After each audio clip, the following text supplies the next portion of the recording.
Hey guys, so today we are going back to the college series and we're going to focus on 10 hacks, 10, to make sure that you guys are successful in college. So it doesn't matter if you're going to be a freshman this coming fall or if you're going to be a senior. These tips should all work for you. They've worked wonderfully for me. I did each and every one of them and I graduated this past semester with a 3.5 GPA. What, if you guys know how college GPAs works, 3.5 is the minimum for a dean's list, at least in my school was. So let's jump right into it. So I don't know about you, but college was a wide awakening for me when it comes to reading material. My high school's college prep, so I was very prepared for college, but I wasn't prepared as far as how much reading material that I would have to do. So the first tip is to learn how to skim read if you didn't already know how to do that from high school. The thing about college is professors will assign you probably 100 or more pages to read before your next class. And that's just one class. So if you have 5 classes, that's a lot of stuff to read. So you need to know how to skim through the text and figure out what's going to be the most important things. And as you take the class, you'll get better and better at it because you'll know what your professor is looking for. You'll know their personality, you'll know the quizzes that they'll give you, so you'll know what they're looking for from the readings. Or you may not even have to do the readings at all. Like some classes, I never did the readings and hey, I still passed. So definitely you want to know what's important, get that information out, write it in your notebook, and you should be good. Because taking hours, unless you're like a fast reader and you can comprehend the material very quickly, it's going to take so long for you to read all the material and still have time to hang out with your friends, get good food, have fun. College is all about experience and learning about yourself. So if you're always doing your homework, it's not going to be the best experience. Hack number 2. What you may have seen, I mentioned this, I did a whole video on it, but get to know your professors is a big hack. Like this will help you in so many ways because your professors are the person grading you. And so if you get to know them and they like you and you like them, you just have this really good bond. When you do poorly, if you happen to do poorly on an exam or anything like that, they will have more sympathy for you than if they don't know you at all. And so, like, for example, I have a story. In my Italian class, I was doing poorly and it was a 4-credit class, so that means even if I got a B, it would still negatively affect my GPA unless I got straight A's in every other class, which wasn't really happening that semester. And I went to my professor and was like telling her like, this is what's gonna happen. And she was a foreigner, she was from Italy, so she didn't really understand the grade system in America. So I was trying to explain it to her and I was like crying because like I was so stressed out and I was like, I just want a good GPA, I don't want, a bad GPA. And so she was like, you're gonna be fine, I don't care about grades, I just care about learning. So I would never have known that if I didn't go to her and explain to her how I felt about the grades. And in the end, on my final, I did poorly, but I still got like a B+ in the class. So she really just cared about how I was performing in the class, not necessarily what I was putting down on the paper, because languages are hard. But anyway, you gotta go talk to your professors if you want to know, if you want to be able to have that happen to you. It's kind of like the movie Clueless when Cher persuaded all her professors to give her a certain grade. Yeah, it's kind of like that, but more finesse. So the next tip / hack is find what steady habits work for you and stick to them. So for me, I did not like going to the library. Well, I did go, but that wasn't me. I couldn't be there all the time. I just wasn't a library person per se. So I like studying during the nighttime, so I did most of my homework in my bedroom, in my bed. So not a lot of people can do their homework in their room because there can be a lot of distractions. So if you are a library person, then you should go to the library. If you like to study with friends, you should study with friends. Whatever works for you, where you feel the most comfortable, where you feel like you're retaining the most information, that's what you should do. Because if you stick with it and you see that it's making your grades rise or stay consistent with a B+, whatever, do that, and I'm sure it will take you far. It took me far. My friends would be like, oh, come to the library with me. I'm like, I can't study there. Unless I really had a paper to do where I needed complete solitude, I would go to the library. But other than that, I just needed semi noise around me, white noise. So yeah, there's that.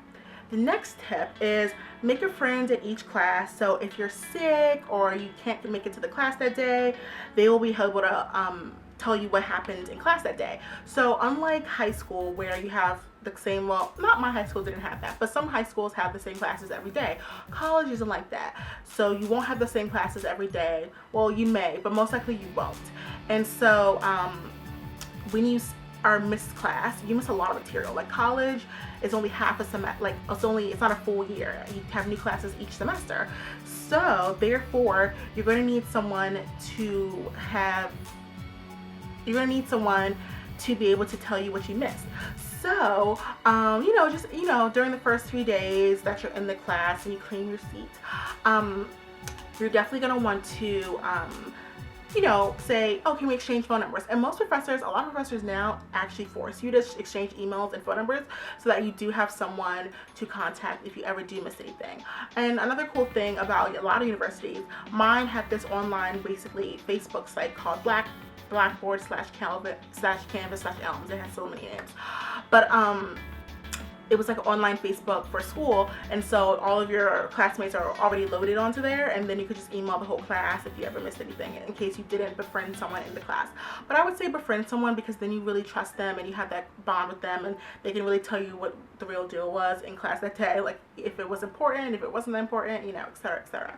So definitely do that. It will help you a lot. Next tip. Oh my gosh, this one's crucial because I didn't start using it until my senior year, and I don't really regret it, but I know if I had used it from the beginning, my grades would have been like even higher.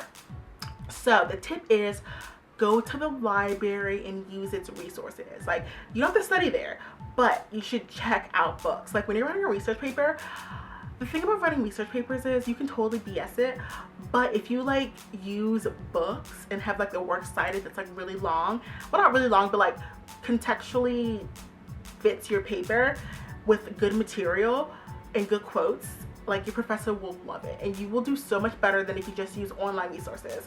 Like, because your professor sees that you took the time to like get these books, check them out from the library, like find them in the maze and the stacks of the library that is at your university, and all that, and just it makes your paper look so much more professional and like you actually care to do the work. I know online resources are just so easy to do. We just log into a computer and search databases and find them. But books are really, really helpful. So I did that starting my first semester of my senior year, and it helped me so much because there's a lot of things online, but there's a lot of things that I couldn't find, especially about like really niche topics. And so I used the library, and it totally saved me. So library resources. I know the library is not always fun, but definitely go. Next tip, don't procrastinate. No, that one is really hard as well, because our generation just loves to procrastinate. We have so many distractions: Facebook, Twitter, Tumblr, whatever, our friends, YouTube, just so many distractions. And so it's easy for us to be writing something and then get an email or text and then get distracted for like an hour. But don't. Like, try to, as soon as you get your homework, like, do it. Don't put it off and be like, oh, I don't have that class tomorrow, so I'll just do it tomorrow before I have the class. Like, that's what I used to do, and it just makes you so much more stressed out. I also work better under pressure, so I think that's why I also procrastinated. But like, it feels so much better when like you don't have any work to do at all. So I mean, if you can, try not to procrastinate, because it gives you more free time to do other things like hang out with your friends, look for internships, look for jobs, plan trips away, like just so much more free time. And then, when it's done before it's really due, it's more chance that you'll get an A on it because you'll have time to look over it, review it, and all that jazz. So procrastination is a no-no in life, and especially in college.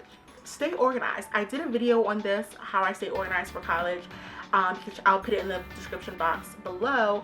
But that is like one of the key things to being successful in college. Like, you can't have a backpack that's jumbled up. You can't have your notebooks all jumbled up with papers hanging out and expect to get an A in all your classes. You have to be very organized, because you cannot, if you're unorganized, you'll miss an assignment so easily. Like, your syllabi need to always be with you or have them accessible to you online, so you can always check what's due. Like in my video, I put all my syllabi in my iCal on my MacBook so that I would know what's going up, and then I would sync it to my iPhone. So I was like always in the know of whatever work I had coming up. And you also have extracurriculars, so you need to stay organized for that so they don't conflict with work and academics. So it's a lot going on. So you definitely have to figure out a method that works for you so that you can stay super organized, because I'm saying it will really, really help you, and so that you don't miss any deadlines whatsoever. All right, So the next hack is so simple, but attend class. People actually don't go to class a lot of the time, and they suffer for that because a lot of professors, not only do they take attendance, but they count that towards your participation grade. Also, like, they have, so a lot of universities have rules where, like, if you miss 6 classes, you'll get an F. Like, there's just a lot of things put in place for you to attend class. But, like, not only that, but your grade matters because a lot of professors do exams based off material that they cover in class. So if you're never in class and you go just on exam day, you won't even know what the exam's about because you were never there to like, you know, take notes in class.